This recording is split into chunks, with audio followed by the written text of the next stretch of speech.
Hello friends, आप सभी का स्वागत है यार फिजिक्स क्लासेस में। आज हम लोग एक नए टॉपिक की बात करेंगे। नए टॉपिक का नाम है सी आर परिपथ, जिसे हम सी आर सर्किट के नाम से जानते हैं।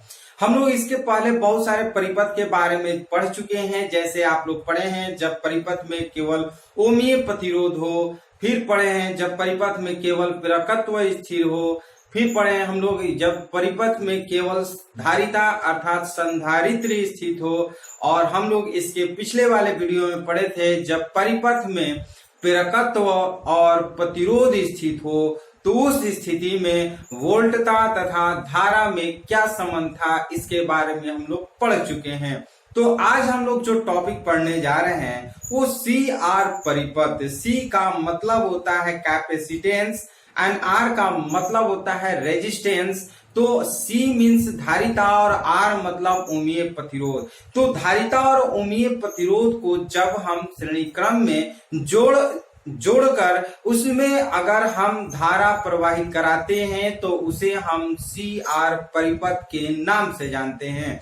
तो आज हम लोग इस वीडियो में पूरी डिटेल यानी कि सी आर परिपथ क्या है, कलांतर क्या है, सी आर परिपथ का व्यंजक क्या है, कलांतर का फॉर्मूला क्या होगा और इससे जुड़े जो न्यूमेरिकल होंगे वो सब न्यूमेरिकल इस वीडियो में आज हम लोग पढ़ने जा रहे हैं। यदि आप इसके पहले वाले वीडियो आप देखे हैं, समझे हैं, तो ये वीडियो आपको बहुत ही आसान लगेगा, क्योंकि जो हम लोग इसके पहले वाले वीडियो में पढ़े हैं वो वही सेम प्रोसेस आज हम लोग इस वीडियो में भी पढ़ेंगे और वैसे ही न्यूमेरिकल भी बनाएंगे।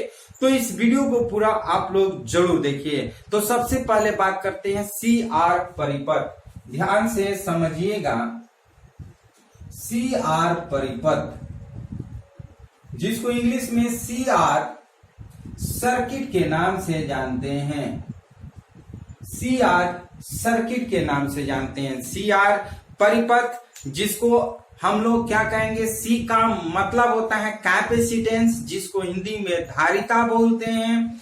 आर का मतलब होता है ओमीय प्रतिरोध रेजिस्टेंस। आर का मतलब ओमीय प्रतिरोध जिसको इंग्लिश में रेजिस्टेंस बोल देते हैं। बहुत सारे बच्चे बीच में आते हैं, पूछते हैं कि सर सी आर क्या है। तो इसीलिए हम आपको बार बार कहते हैं कि जब क्लास ओपन होता है मीन्स स्टार्ट होता है तो उसी समय से आप जुड़ जाइए, क्योंकि एक एक पॉइंट आपके लिए इम्पोर्टेंट है। यदि आप इसमें से कोई भी पॉइंट नहीं समझ पाते हैं तो ये सारे जो वीडियो होंगे उस वीडियो में आपको डिफिकल्टी महसूस हो सकता है। इसलिए आप स्टार्टिंग से बने रहिए लास्ट तक, तो आपको ये वीडियो पूरी तरह से कॉन्सेप्ट क्लियर हो जाएगा। तो हम लोग बात करते हैं परिभाषा का, सी आर परिपथ की परिभाषा। वह प्रत्यावर्ती धारा परिपथ, वह प्रत्यावर्ती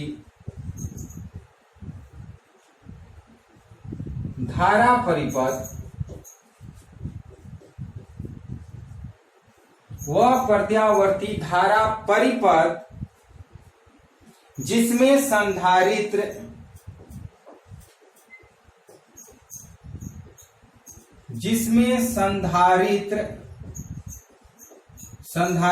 मतलब क्या होता है, धारिता। क्या होता है, धारिता लिख सकते हैं जिसकी धारिता को क्या चीज से डिनोट करते हैं, सी से डिनोट करते हैं, कैपिटल सी। जिसकी धारिता कैपिटल सी तथा ओमीय प्रतिरोध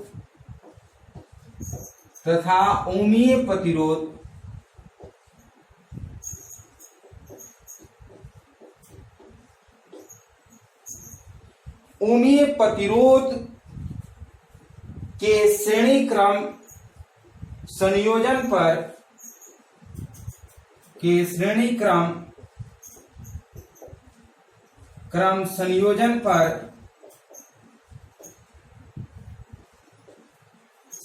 संयोजन पर प्रत्यावर्ती वोल्टता आरोपित की जाती है। प्रत्यावर्ती वोल्टता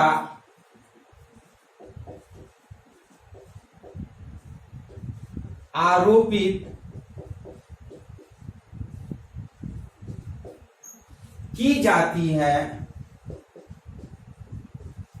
प्रत्यावर्ती वोल्टता आरोपित की जाती है, CR परिपथ कहलाता है।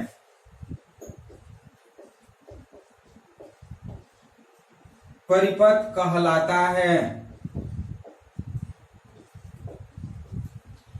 ध्यान से समझिएगा, CR परिपथ क्या है। सिंपल परिभाषा आप कह सकते हैं कि एक ऐसा परिपथ जिसमें संधारित्र और ओमीय प्रतिरोध को श्रेणी क्रम में जोड़कर प्रत्यावर्ती वोल्टता आरोपित की जाती है, तो उस परिपथ को हम CR परिपथ कहते हैं। क्या हम कहेंगे CR परिपथ? एक ऐसा परिपथ जिसमें संधारित्र की धारिता C तथा ओमीय प्रतिरोध कैपिटल R को श्रेणी क्रम संयोजन पर उसमें प्रत्यावर्ती वोल्टता कैपिटल V अगर आरोपित की जाती है तो उसे हम CR परिपथ कहते हैं। क्या कहेंगे? CR परिपथ। तो इसको फिगर से आप समझिएगा, ये आपका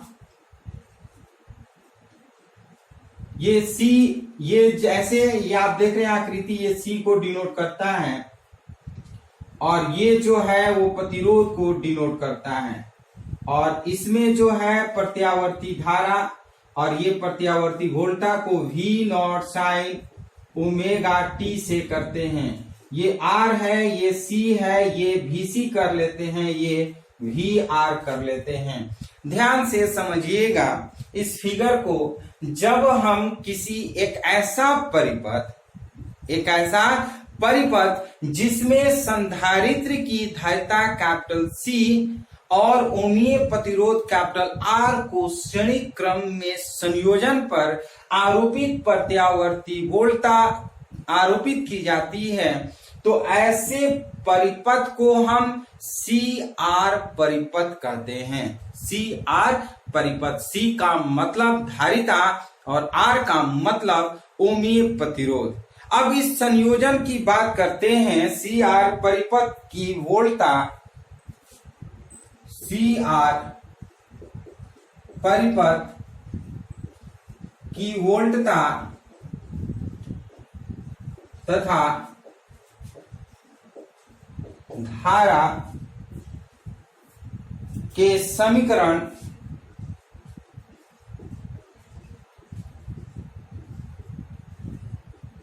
निम्न प्रकार से होंगे। जिस तरह से हम लोग कल पढ़े थे, समीकरण V बराबर V0 साइन ओमेगा t तथा अगर हमें I का मान निकालना हो तो हम लिखेंगे I is equal to I0 sine omega t plus phi कर लेते हैं, या हम इसको इस तरह से भी लिख सकते हैं, अथवा V इज इक्वल टू हम लिख सकते हैं क्या, V0 sine omega t minus phi, phi कलांतर है, तथा हम क्या लिख सकते हैं, I is equal to I0 sine omega t लिख सकते हैं। ध्यान से समझिएगा, ये CR परिपथ का V तथा I का समीकरण है। इस समीकरण को हम V is equal to V0 sine omega t के रूप में लिख सकते हैं। यदि हमें धारा लिखना हो तो I is equal to I0 sine omega t plus phi के रूप में हम लिख सकते हैं, या इसको हम इस तरह से भी लिख सकते हैं कि V is equal to V0 sine omega t minus phi, अथवा I is equal to I0 sine omega t भी हम लिख सकते हैं। तो इस तरह से ये समीकरण हुआ। हमें करना क्या है, CR परिपथ के लिए प्रतिबाधा का व्यंजक ज्ञात करना है। CR परिपथ के लिए प्रतिबाधा का व्यंजक ज्ञात करने के लिए हम जिस तरह से कल फिगर बनाए थे, ठीक उसी तरह से आज भी फिगर हम बनाएंगे। ध्यान से आप समझिएगा, ये VC को डिनोट करता है और ये VR को डिनोट करता है। जिस तरह से आप कल पढ़े थे, ये VL था और ये क्या था, VR था, तो उसी तरह से हमारा आज VC है और ये है VR, और इस दोनों के बीच में कलांतर जो बन रहा है वो फाई है। क्या है, फाई है। और इस तरह से इसको हम हम इसको इस तरह से मिला देते हैं तो ये V को डिनोट करता है। ये V जो है ये दोनों के बीच में प्रवाहित विद्युत विभव की परिणामी वोल्टता है। क्या है? V विद्युत विभव की परिणामी वोल्टता है और इसके ये समानांतर ये है तो हम इसको VC के रूप में लिख सकते हैं और ये इसका केंद्र बिंदु O मान लेते हैं।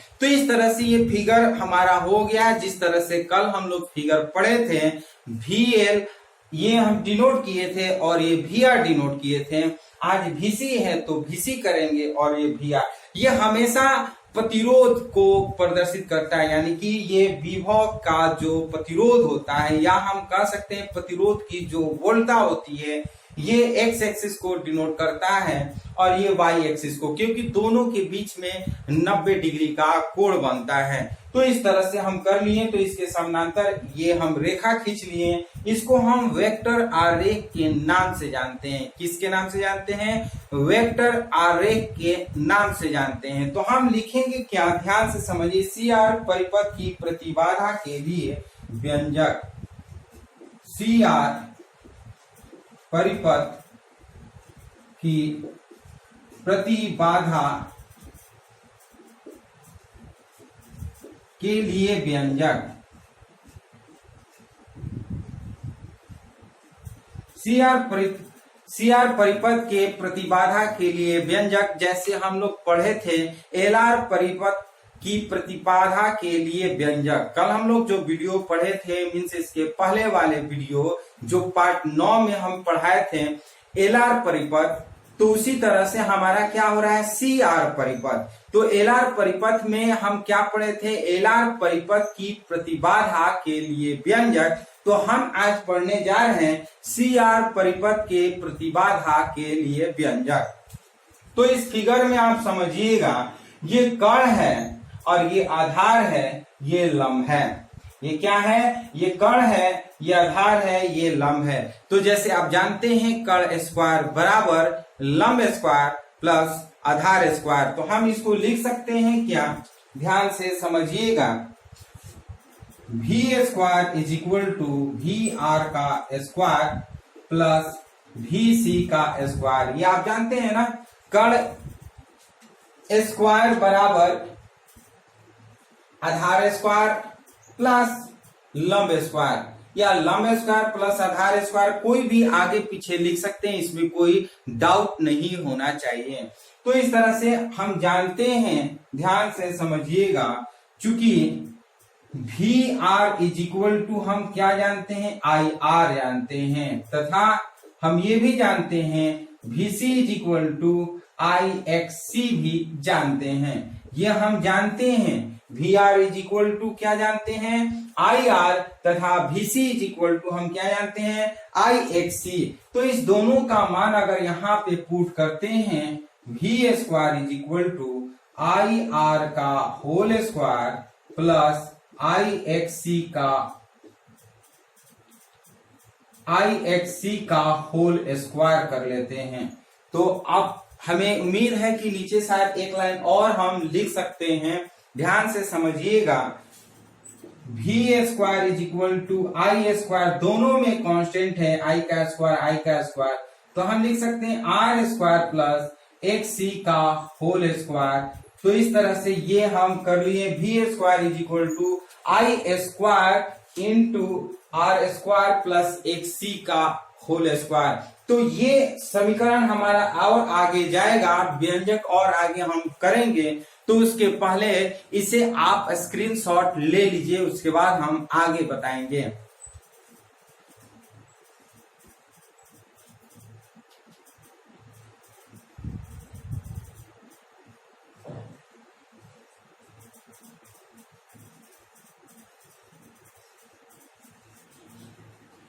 चलिए स्क्रीनशॉट ले चुके होंगे तो इसे हम मिटाएंगे और इसके आगे इक्वेशन हम आपको बताएंगे।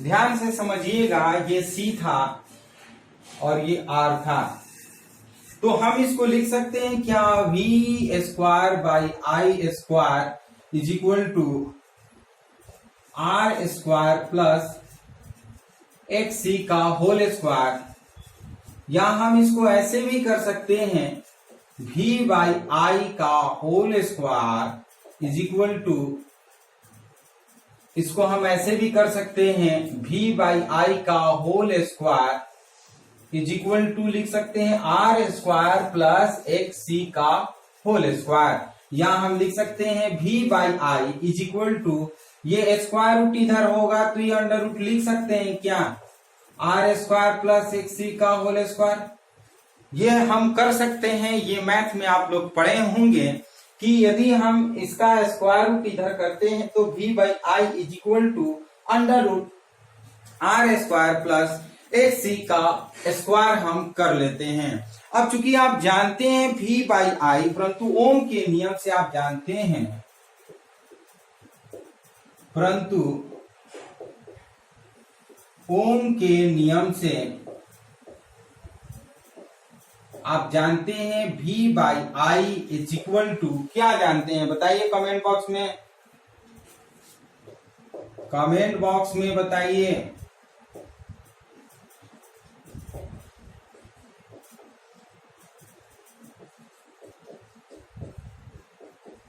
हम जानते हैं V by I is equal to क्या, R, ओम के नियम से यही पढ़े हैं, V by I is equal to R जानते हैं, बट यहाँ पे परिपथ की परिभावी प्रतिरोध होगा, क्योंकि यहाँ पर C का अलग प्रतिरोध होगा, R का अलग प्रतिरोध होगा।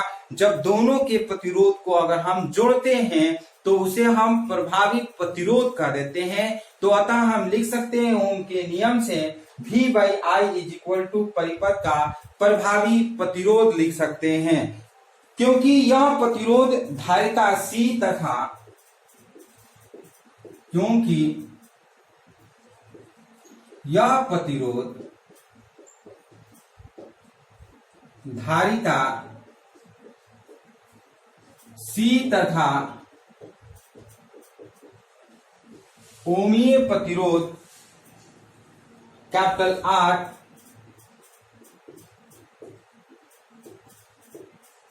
प्रतिरोध कैपिटल R दोनों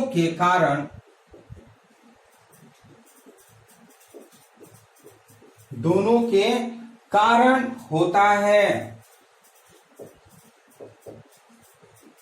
अतः हम क्या कर सकते हैं, अतः इसे भी प्रतिरोध न कहकर, इसे भी प्रतिरोध न कहकर, इसे भी प्रतिरोध न कहकर परिपथ की प्रतिबाधा कहते हैं, परिपथ की प्रतिबाधा कहते हैं, जिसे कैपिटल Z से प्रदर्शित करते हैं, जिसे कैपिटल Z से क्या करते हैं, प्रदर्शित करते हैं। तो ध्यान से समझिएगा, ये C और R के द्वारा जो प्रतिरोध उत्पन्न होते हैं उसे प्रतिरोध न कहकर उसे हम क्या कहेंगे, प्रतिबाधा कहते हैं। हम प्रतिबाधा का वीडियो बनाए थे और आपको बताए भी थे कि इसे आप लोग देख लीजिएगा। उसमें हम डिटेल में बताए थे कि किस तरह से प्रतिबाधा होता है और किस तरह से प्रतिघात होता है। तो प्रतिघात और प्रतिबाधा का वीडियो हम बनाए हुए हैं, यदि आप नहीं देखे हैं तो उस वीडियो को जरूर देखिए। बहुत लोग होते हैं कि वीडियो को छोड़ करके देखते हैं, मीन्स इस वीडियो को देखें तो फिर 2 वीडियो के बाद तीसरा वीडियो, चौथा वीडियो इस तरह से देखते हैं, अल्टरनेट करके देखते हैं। तो अल्टरनेट करके देखने से क्या होता है, आपको नुकसान होगा, इसलिए आप कंटिन्यू देखिए। तो अब हम लोग बात करते हैं प्रतिबाधा की। अब हम लोग बात करेंगे किसकी, प्रतिबाधा की। तो प्रतिबाधा किसे कहेंगे, जब किसी भी परिपथ में धारिता C और प्रतिरोध कैपिटल R के द्वारा अवरोध उत्पन्न होता है, प्रतिरोध उत्पन्न होता है, तो उस प्रतिरोध को हम क्या कहेंगे, प्रतिबाधा कहते हैं, और जिसे हम क्या कहेंगे, कैपिटल Z से प्रदर्शित करते हैं। तो हम लिख सकते हैं CR परिपथ की प्रतिबाधा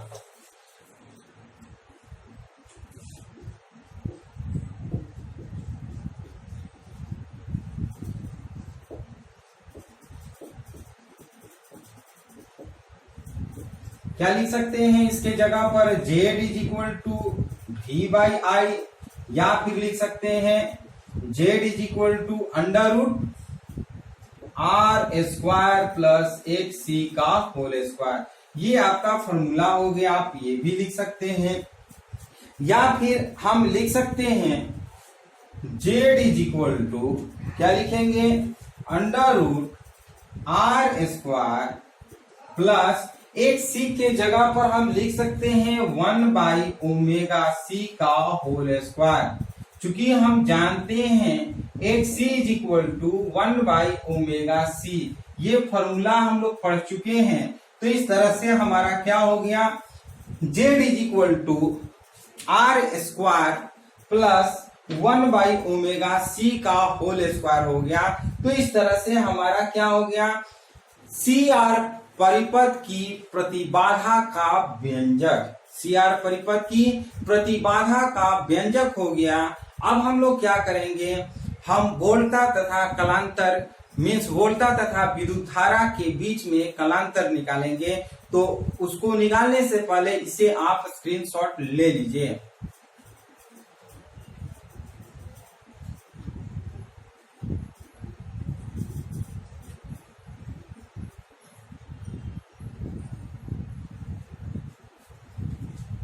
चलिए, स्क्रीनशॉट ले चुके होंगे तो इसे मिटाएंगे। आप लोग को लग रहा होगा कि जिस तरह से कल हम लोग पढ़े थे, ठीक उसी तरह से आज भी हम लोग पढ़ रहे हैं, क्योंकि एक ही जैसा लग रहा होगा, है भी थोड़ा सा डिफरेंस है, थोड़ा सा डिफरेंस है। बाकी कॉन्सेप्ट जो है, जो कल के वीडियो में हम कॉन्सेप्ट बताए थे, मीन्स इसके पहले वाले वीडियो में जो कॉन्सेप्ट आप पढ़े थे, ठीक वही कॉन्सेप्ट इसमें भी है। तो अब हम लोग बात क्या करेंगे, CR परिपथ में वोल्टता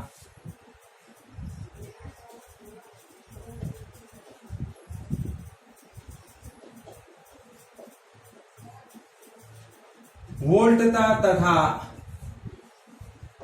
धारा के बीच कलांतर, कलांतर को फाई से डिनोट करते हैं। क्या चीज से करते हैं, फाई से। बहुत लोग पूछते हैं कि सर फाई क्या है, फाई एक तरह से कोण है। क्या है फाई, कलांतर क्या है, एक कोण है, किसके किसके बीच, वोल्टता तथा धारा के बीच। यहाँ पे आप देख सकते हैं फिगर में, ये V और I, ये V और I के बीच में जो कोण बन रहा है फाई, इस फाई को ही हम कलांतर बोलते हैं। कला में अंतर यानी कि कोण में अंतर, ये फाई बनता है।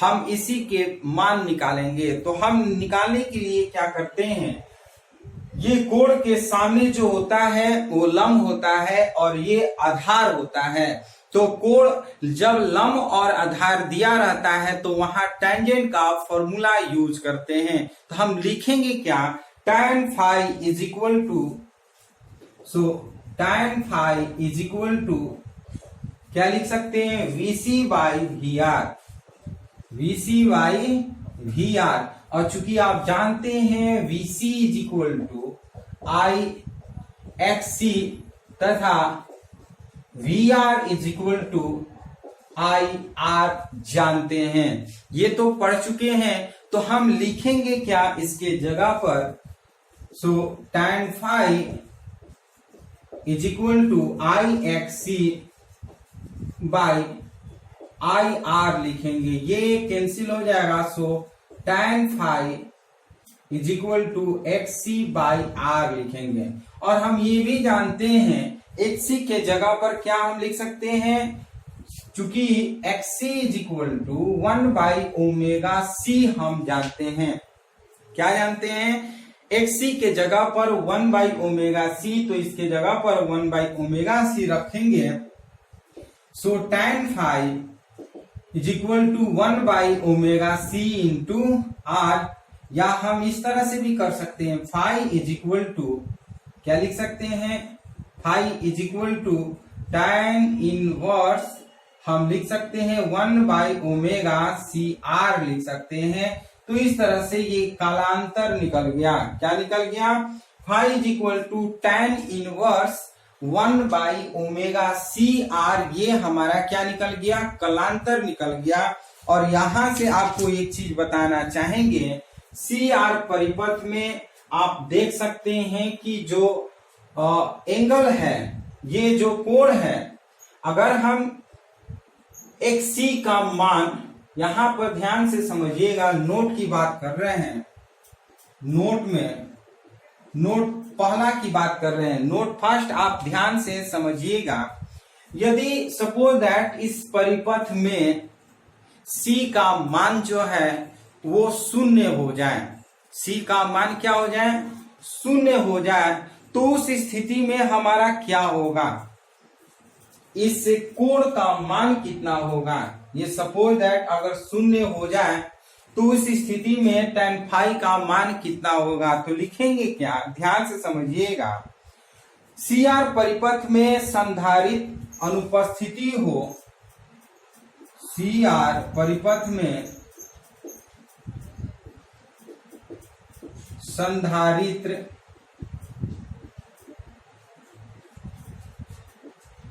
अनुपस्थित हो,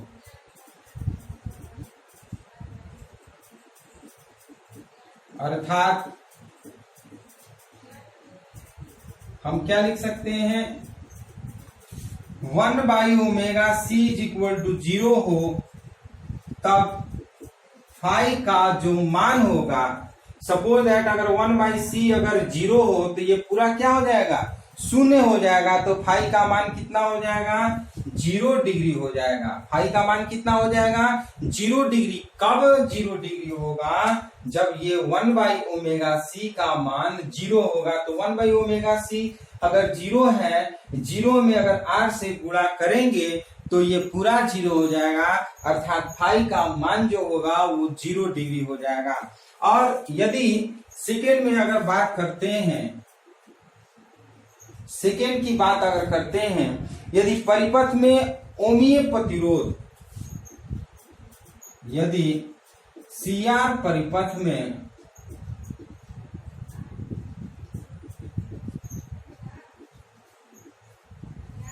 ओमीय प्रतिरोध capital R is equal to 0 हो, तब फाई इज इक्वल टू क्या होगा, 90 डिग्री हो जाएगा। उस कंडीशन में फाई इज इक्वल टू क्या होगा, 90 डिग्री होगा। क्यों, क्योंकि ध्यान से समझिएगा, tan phi is equal to 1/ω_c, और r के जगह पर अगर हम शून्य रखते हैं, क्या रखते हैं, r के जगह पर शून्य रखते हैं। यदि 1 में शून्य से भागा देते हैं, 1 में शून्य से भाग देंगे तो क्या होगा, कमेंट बॉक्स में जवाब दीजिए फटाफट।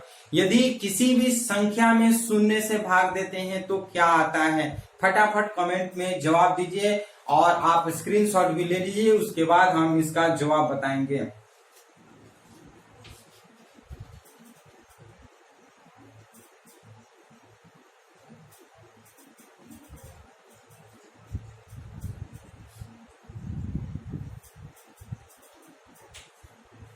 चलिए, आप स्क्रीनशॉट ले चुके होंगे, तो हम आपसे क्वेश्चन पूछे थे, यदि किसी भी संख्या में अगर हम 0 से भाग दें तो कंडीशन क्या होगा। तो हम आपको बताना चाहेंगे कि यदि किसी संख्या में 0 से भाग देंगे तो वो इनफिनाइट मिलेगा, अपरिवर्तन होगा, जिसे अपरिभाषित के नाम से जानते हैं, इनफिनाइट हो जाएगा। तो यहाँ पे आप समझिएगा यदि 1 R का मान 0 है और R 0 से अगर ओमेगा C से गुणा करेंगे तो ये पूरा 0 हो जाएगा, और 1 में 0 से भागा करेंगे तो फाई tan फाई का मान हमारा इनफिनाइट होगा, अर्थात हम उसे 90 डिग्री लिख सकते हैं। तो इस तरह से इसे आप स्क्रीनशॉट ले चुके हैं। तो अब हम लोग क्या करेंगे, CR परिपथ के लिए जो हम लोग व्यंजक पढ़े हैं, इस व्यंजक से रिलेटेड जो न्यूमेरिकल होंगे उस न्यूमेरिकल को पढ़ेंगे। तो इस न्यूमेरिकल को आप लोग ध्यान से समझिए और बनाने की कोशिश करिएगा, और बनाने के बाद कमेंट बॉक्स में भी आप इसे जवाब दीजिएगा कि आपका आंसर कितना आया है। तो हम लोग क्या करेंगे, न्यूमेरिकल पढ़ेंगे।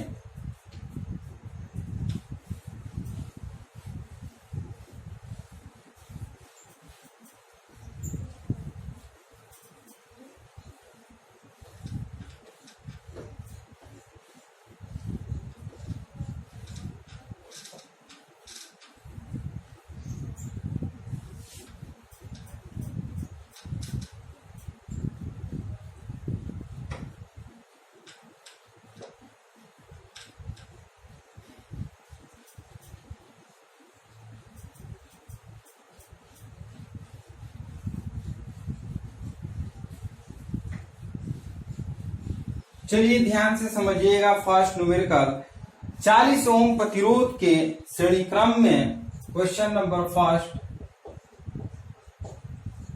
40 ओम प्रतिरोध के 40 ओम प्रतिरोध के श्रेणी क्रम में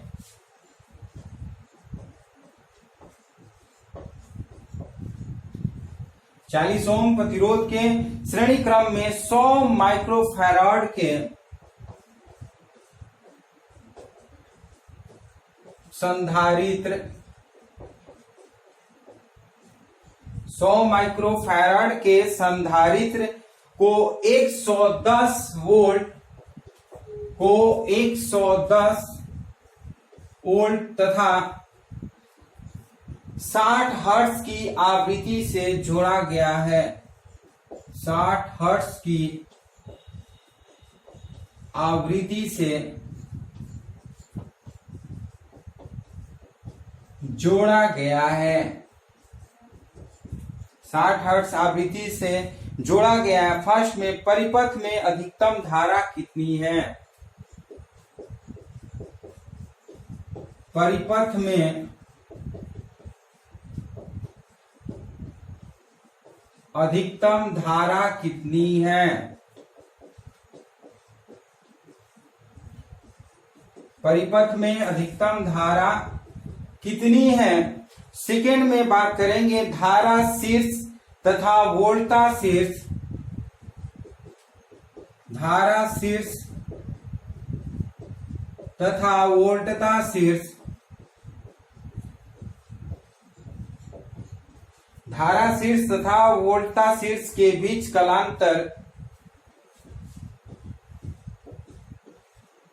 कलांतर तथा समय पश्चात कितनी है? तथा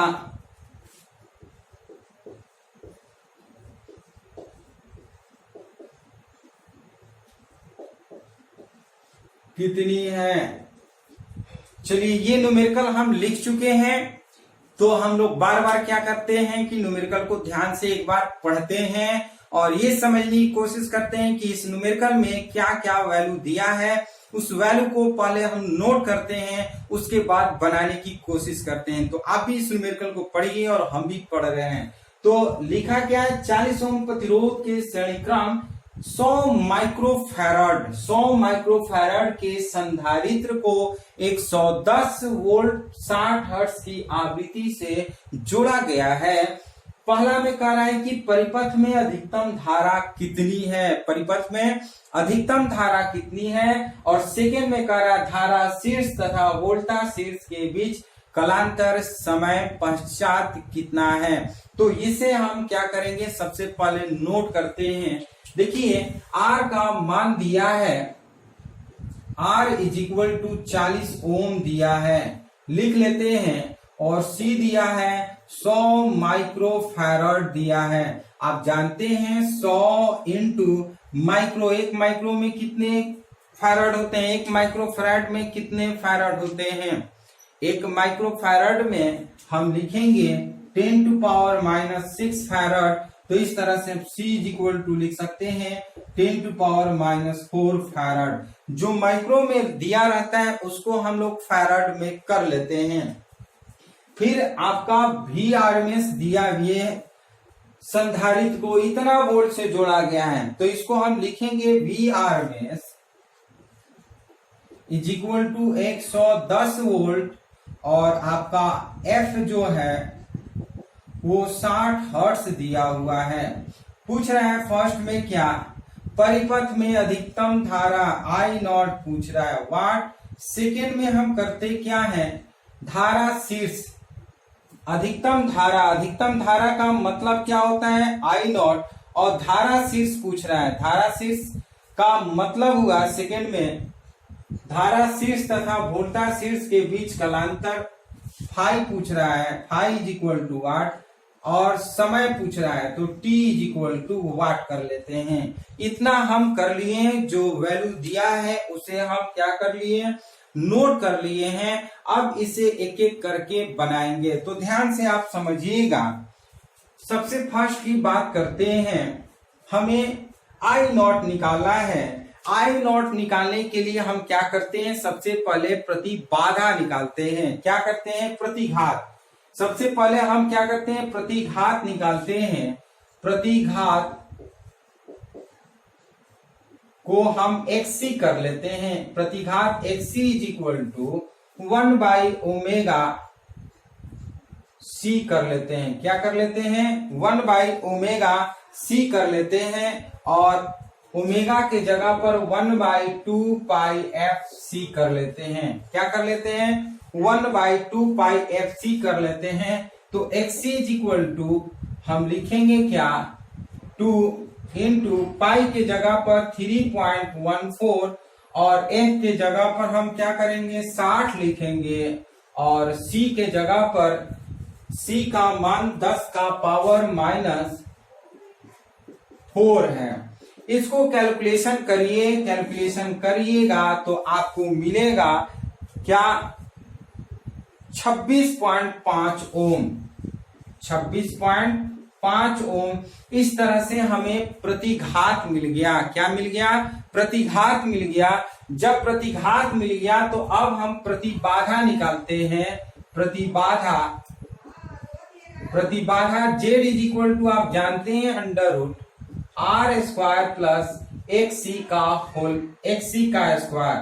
Z = हम क्या लिखेंगे, R के जगह पर 40 का स्क्वायर करते हैं, और प्लस XC के जगह पर 26.5 का होल स्क्वायर कर लेते हैं। XC के जगह पर क्या करते हैं, 26.5 का होल स्क्वायर करते हैं। इसको आप क्या करिए, कैलकुलेशन करिएगा तो आपको मिलेगा 48 ओम। 48 ओम। आप सोच रहे होंगे कि सर आंसर डायरेक्ट लिख रहे हैं, कैलकुलेशन नहीं कर रहे हैं। तो आप लोग छोटे बच्चे नहीं हैं कि आपको जोड़ घटाओ और गुणा भाग बताएं। इसलिए आप खुद से इसको क्या करिए, कैलकुलेशन करिए, और आप देखिएगा कि 48 ओम आ रहा है कि नहीं। तो इस तरह से हम XC निकाले हैं और Z निकाले हैं, लेकिन हमें निकालना क्या है, I0 निकालना है। सबसे पहले में क्या निकालना है, I0। तो हम आपको बताना चाहेंगे कि I0 = V0/Z होता है।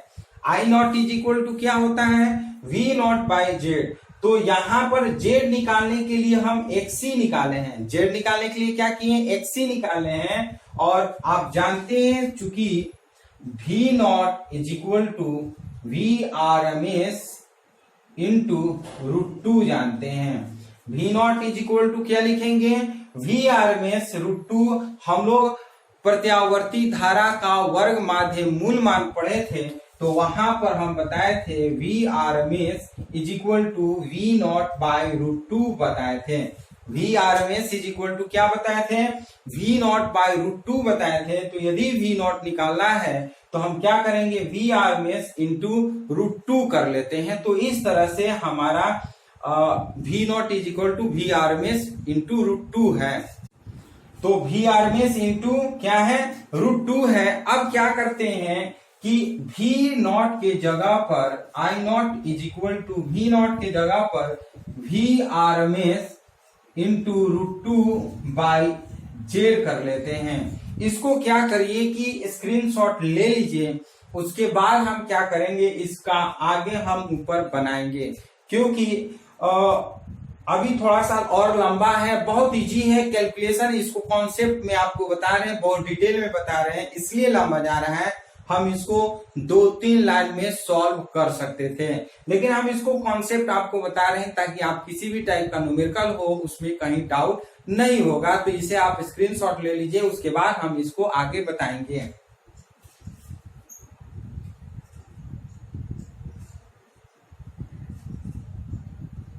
चलिए, आप स्क्रीनशॉट ले चुके होंगे, तो इस क्वेश्चन को हम मिटा रहे हैं।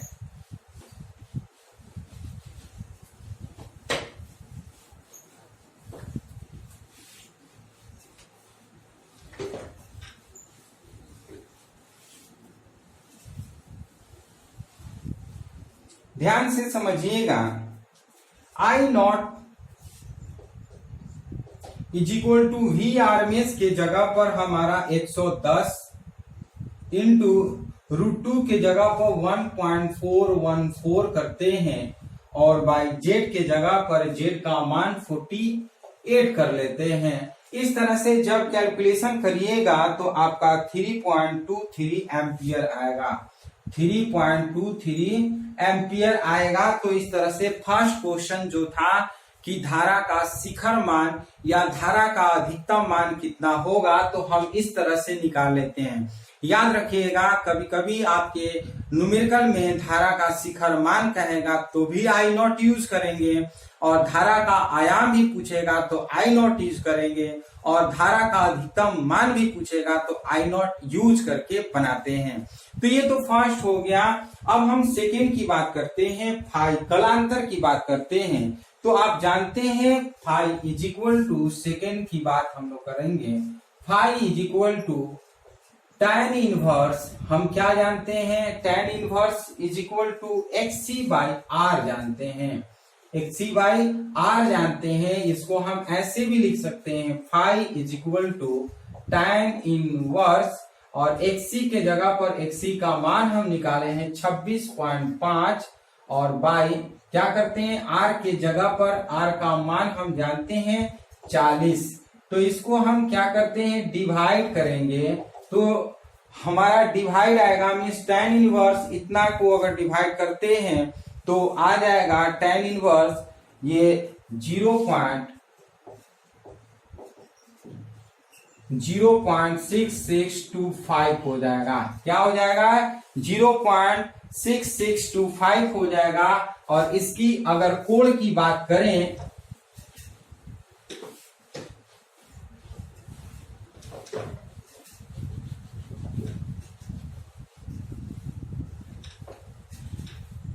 इसकी कोण की बात करें तो फाई इज इक्वल टू, इसका हम लिख सकते हैं 53.5 डिग्री। क्या लिख सकते हैं, 53.5 डिग्री लिख सकते हैं। तो ये आपका क्या हो गया, एक तरह का कलांतर हो गया। यदि इस कलांतर को रेडियन में अगर चेंज करना हो तो रेडियन में चेंज करने के लिए हम क्या करते हैं, यदि कोई कोण हो और उस कोण को अगर रेडियन में चेंज करना हो तो हम क्या करते हैं, ध्यान से आप समझिएगा, किसी भी कोण को अगर रेडियन में चेंज करना हो तो पाई बाई 180 से मल्टीप्लाई कर दीजिए, वो कोण जो होगा वो रेडियन में चेंज हो जाएगा। तो हम इसको हम क्या करते हैं, रेडियन में चेंज करते हैं। तो लिख सकते हैं 53.5 इंटू पाई बाई 180, और ये करते हैं रेडियन। क्या कर लेते हैं, रेडियन। अब कहिएगा सर रेडियन में क्यों चेंज किए हैं, क्योंकि हमें टाइम निकालना है। Angular velocity is equal to आप जानते हैं मीन्स कोणीय वेग,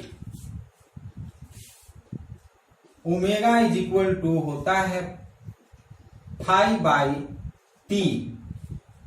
ओमेगा इज इक्वल टू क्या होता है, फाई बाई टी होता है। यदि हमें लिखना हो, ध्यान से समझिएगा, ओमेगा इज इक्वल टू हम लिख सकते हैं phi by two, phi by T कर सकते हैं। और फाई बाई टी जो है, ये टी जो है, हम टी के जगह टी जो है वो समय है और फाई जो है कालांतर है। वैसे भी आप कोणीय वेग जानते होंगे।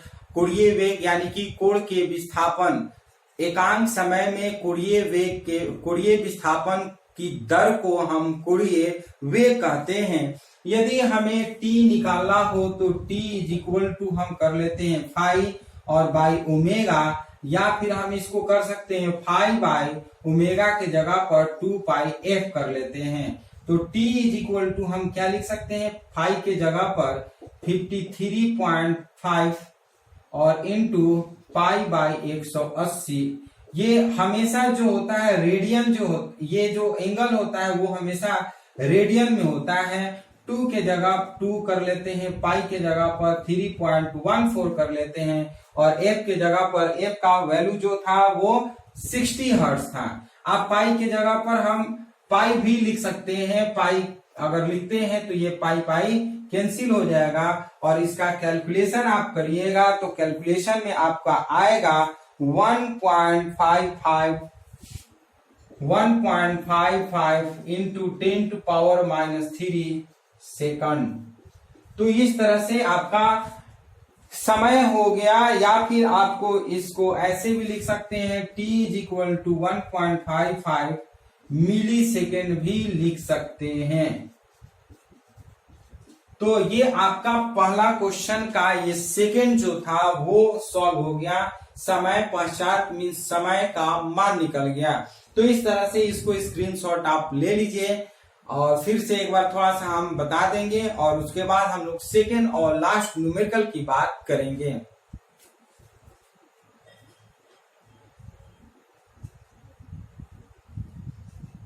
चलिए, स्क्रीनशॉट ले चुके होंगे तो आप ध्यान से समझिए। यदि कालांतर निकालना हो तो tan inverse XC by R करते हैं। XC के जगह पर XC का मान 26.5 लिखते हैं और R के जगह पर 40। इसको डिवाइड करके आप यहीं तक छोड़ सकते हैं, आपका आंसर हो जाएगा, घबराने की जरूरत नहीं है। यदि और आप याद करना चाहते हैं तो आप याद कर लीजिएगा। 53.5 अप्रॉक्स होता है और ये डिग्री में होगा। इसको हम यहीं पे छोड़ सकते हैं, लेकिन इसको हम आगे रेडियन में भी चेंज करेंगे। तो रेडियन में चेंज करने के लिए पाई बाई 180 से गुणा कर लेते हैं। ये क्यों रेडियन में चेंज किए हैं, आगे के लिए, न कि इसके लिए।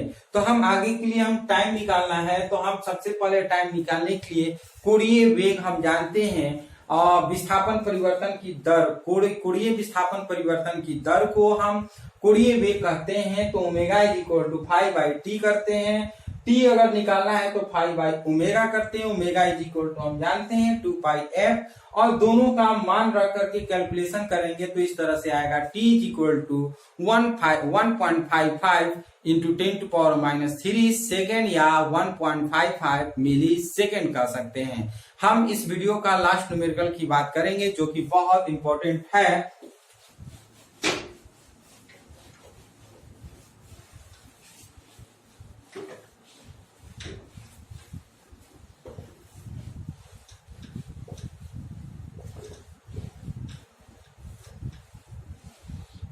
ध्यान से समझिएगा। करा संलग्न चित्र में प्रदर्शित संयोजन के लिए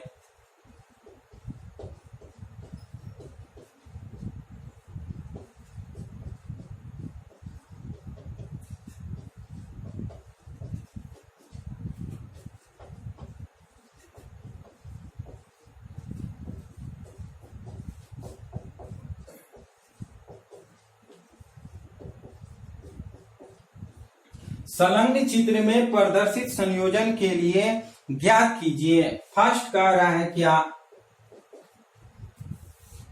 प्रतिरोध के सिरों का विभवांतर। प्रतिरोध के सिरों का विभवांतर प्रतिरोध के सिरों का विभवांतर, और सेकेंड में कह रहा है क्या, संधारित्र के सिरों का विभवांतर।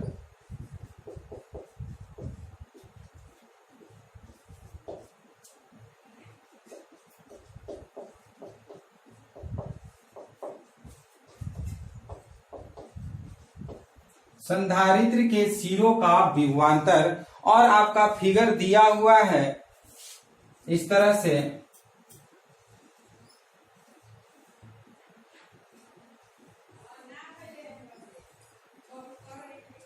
ये C है, ये R है, और C का मान दिया है 30 ओम और R का मान दिया है 40 ओम, और V इज इक्वल टू दिया है आपका 250 वोल्ट दिया है।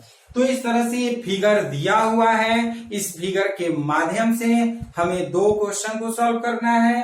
फर्स्ट, प्रतिरोध के सिरों का विभवांतर यानी कि R का विभवांतर कितना होगा वो ज्ञात करना है। सेकेंड में इस संधारित्र का विभवांतर कितना होगा इसे हमें ज्ञात करना है। तो हम करते क्या है, जो वैल्यू दिया है सबसे पहले इसे नोट कर लेते हैं। हम नोट करते हैं क्या, capital R is equal to 40 ohm दिया है, और दिया है C इज इक्वल टू, ये C का जो मान दिया है वो आपका दिया है XC है, इसको हम XC करेंगे, ये R है ना, ये XC इज इक्वल टू 30 ओम। कितना दिया है, XC इज इक्वल टू 30 ओम और R इज इक्वल टू दिया है 40 ओम। ये आप R समझिएगा, ये XC समझिएगा। और क्या दिया है, Vrms दिया है 250 वोल्ट, 250 वोल्ट। ये आपका तीन चीज दिया है, और हमें पूछ रहा है क्या, प्रतिरोध के सिरों के बीच विभवांतर और संधारित्र के सिरों के बीच विभवांतर ज्ञात करना है। तो सबसे पहले हम क्या करते हैं, CR परिपथ की प्रतिबाधा ज्ञात करते हैं। CR परिपथ की, इसमें हमें क्या ज्ञात करना है, VC ज्ञात करना है और VR ज्ञात करना है। वाट कर लेते हैं। तो हम करेंगे क्या, CR परिपथ की प्रतिबाधा सबसे पहले ज्ञात करेंगे। CR परिपथ की प्रतिबाधा हम जानते हैं capital Z is equal to under root R square plus XC का स्क्वायर। R के जगह पर हम R का मान रखते हैं, क्या करते हैं, 40 का स्क्वायर प्लस 50 30 का स्क्वायर। तो इस तरह से हो जाएगा हमारा 1600 प्लस 900, ये हो जाएगा अंडर रूट 2500, और ये हमारा हो जाएगा 50, ये इसका हो जाएगा क्या, ओम हो जाएगा। तो ये हमारा जेड का मान निकल गया। हमें क्या निकाल लिए, जेड का मान निकल गया। अब हमें क्या निकालना है, सबसे फर्स्ट, और इसमें आई निकालेंगे। क्या निकालेंगे सबसे पहले, अब आई निकालेंगे। IRMS इज इक्वल टू हम जानते हैं Vrms बाई जेड करते हैं। तो Vrms के जगह पर हम 250 यूज करते हैं और जेड के जगह पर 50 यूज करते हैं। ये कट जाएगा, ये 5 एम्पियर इस तरह से काटेंगे। So IRMS is equal to 5 ampere हो गया। तो ये तो हमारा धारा निकला। क्या निकाले, ये प्रत्यावर्ती धारा का वर्ग माध्य मूल मान निकाल दिए, और ये हम प्रतिबाधा निकाले हैं। दो चीज निकाले हैं तभी हमारा VC निकलेगा। तो हम इसको नीचे लिखने से पहले हम कहेंगे इसको स्क्रीनशॉट ले लीजिए, उसके बाद हम लोग इस दोनों का मान निकालेंगे। फटाफट स्क्रीनशॉट आप ले लीजिए।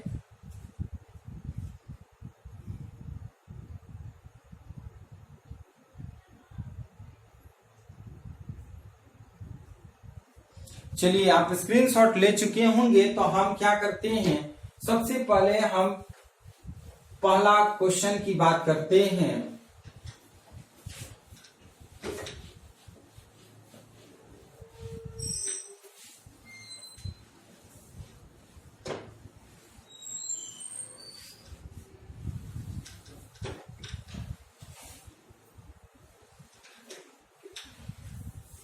फर्स्ट में है क्या, प्रतिरोध के सिरों का विभवांतर। तो प्रतिरोध के सिरों का विभवांतर हम जानते हैं VRMS, ये VC करते हैं VR। प्रतिरोध के सिरों का विभवांतर अगर हमें निकालना है तो VR is equal to VRMS into IRMS कर लेते हैं। क्या कर लेते हैं, VRMS इंटू IRMS कर लेते हैं। तो यहां पर आप समझिएगा V is equal to IR होता है, ये हम कर लेते हैं क्या, IR। V is equal to क्या कर लेते हैं, IR कर लेते हैं। I का मतलब IRMS इंटू R कर लेते हैं। क्योंकि आप जानते हैं V is equal to IR, Ohm के नियम से ये पढ़े हैं। V इज इक्वल टू क्या जानते हैं, IR जानते हैं, तो हम लिख सकते हैं VR is equal to IRMS into R, और IRMS के जगह पर 5 एम्पियर करते हैं और R के जगह पर 40 करते हैं। तो इस तरह से 40 5 ये 200 ये वोल्ट हो जाएगा। तो ये आपका पहला क्वेश्चन सॉल्व हो गया। अब इसका हम क्या करते हैं, सेकंड क्वेश्चन क्या है, प्रतिरोधों ये संधारित्रों के सिरों के बीच हमें विभवांतर निकालना है। क्या निकालना है, सेकंड में संधारित्र के सिरों के बीच विभवांतर। तो हम इसी तरह से लिख सकते हैं VC is equal to IRMS into R के जगह पर हम क्या करते हैं, XC कर लेते हैं, और हम लिखते हैं IRMS के जगह पर 5 एम्पियर और XC के जगह पर हम क्या निकाले हुए थे, 30 दिया हुआ है। तो हम 30 5 150 ये हो जाएगा वोल्ट। ये आपका आंसर हो गया। तो इसको आप स्क्रीनशॉट ले लीजिए।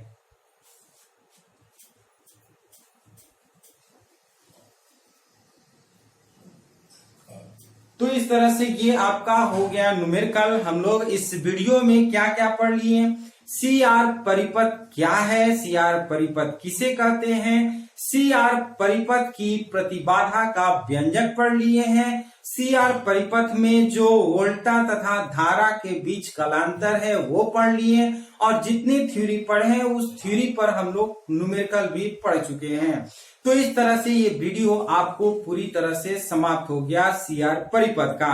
तो ये वीडियो आपको कैसा लगा, यदि CR परिपथ का वीडियो आपको अच्छा लगा तो इस वीडियो को लाइक शेयर कमेंट जरूर करिए, और यदि आप इस चैनल के लिए नए व्यूअर हैं तो आप इस चैनल को जरूर सब्सक्राइब करिए। तो फिर हम लोग इसी तरह से एक नए टॉपिक के साथ एक नए वीडियो में मिलते हैं। तब तक के लिए धन्यवाद।